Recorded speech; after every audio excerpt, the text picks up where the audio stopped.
Hello, Royals.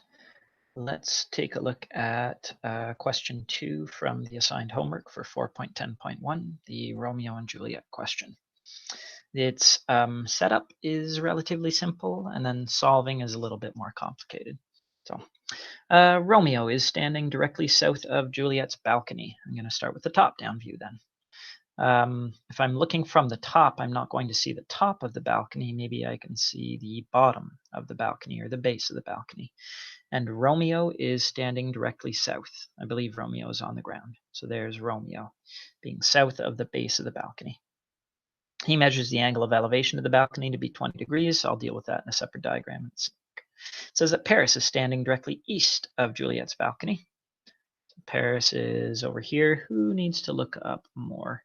Romeo does. So if Paris needs to look up less, it means he's further away. There's Paris.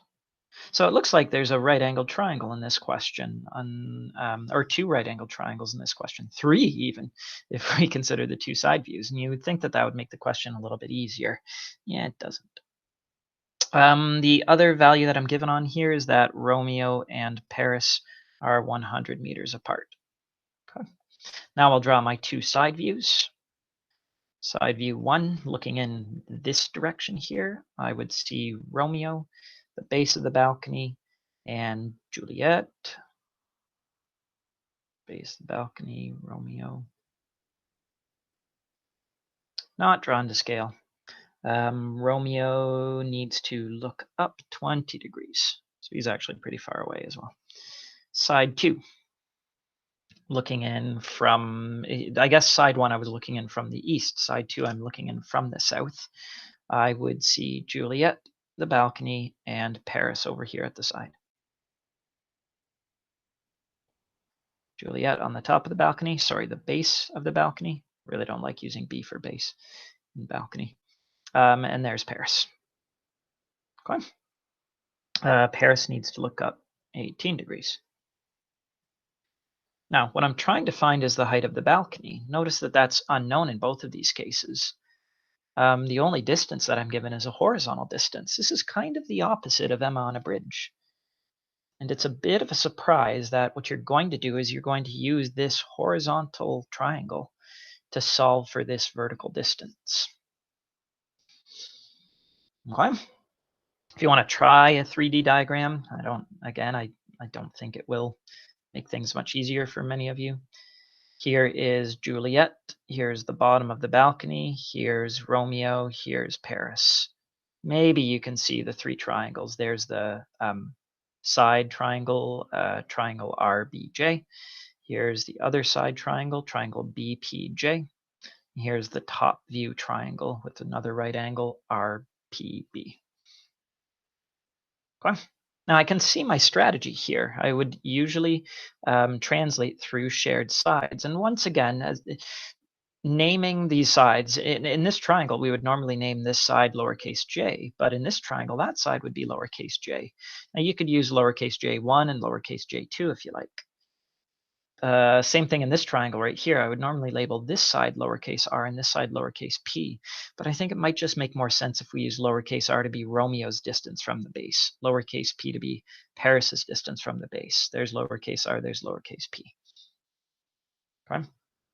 So what I'm going to do is I'm going to get an expression for r in terms of h and 20 degrees and substitute it in here. I'm going to get an expression for p in terms of h and 18 degrees and substitute it in here. And then I'm going to use the Pythagorean theorem in this triangle to solve for h. A little surprising. Let me mention in what triangle I'm using. If I can store this information directly underneath the triangle, that's great, but I want you to be able to read from left to right and follow my logic. So I'm going to start over here on the left-hand side and tell you I am working in triangle RBJ. And I'm going to say that the tangent of 20 degrees is going to be equal to h over r. I want to find h, but right now I'm trying to relate these values of r. So I'm going to isolate for r and say r is going to be h divided by the tangent of 20 degrees. Okay. Over here, I could do the same thing. Say in triangle JBJ, p. The tangent of 18 degrees is going to equal h over p. I would like to find an expression for p. P is going to equal h divided by the tangent of 18 degrees. Now, you could try substituting these expressions into the Pythagorean theorem, but you're going to have your hands full trying to keep things exact here. What you might find easier to do is actually just approximate this as a coefficient of h. There is a coefficient of 1 divided by the tangent of 20 degrees. 1 divided by the tangent of 20 degrees, also known as the cotangent of 20 degrees, is going to be about 2.7474h. P is going to be about 1 tangent of 18 degrees of h. I'll do 1 divided by the tangent of 18, and I get 3.0777 times h. Okay? And now I tell my reader that I am working in triangle RBP. I can say that r squared plus p squared is going to equal 100 squared. You could even label these expressions if you like. Call that statement 1 and that statement 2, and tell me that you're going to substitute in statement 1 and statement 2, and you'll get 2.7474 h squared plus 3.0777 h squared will equal 1, 1, 2, 3, 4. 2 factors of 100 is going to have 4 zeros on the end. And this now becomes a quadratic equation that only has one solution. I would be dismissing any negative solutions here. I'll square my coefficient, 7.5482, and square my variable h. I'll square this coefficient, squared, 94722, h squared, and that'll be equal to about 10,000.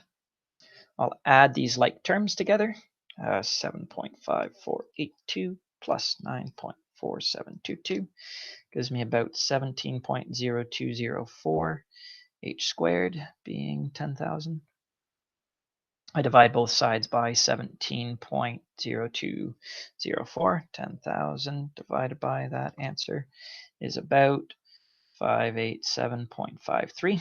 I take the square root of both sides. Maybe I'll justify why I'm not giving 2 answers here. It's about 24.2.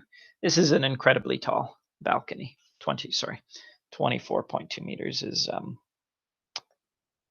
didn't Romeo like climb up there to say hi to her or something like that? Yeah, it's going to take him a while if it's 24.2 meters. Let's just put in a note here that h has to be greater than or equal to 0, because we don't want to forget how to solve quadratic equations. We don't want to forget the plus minus.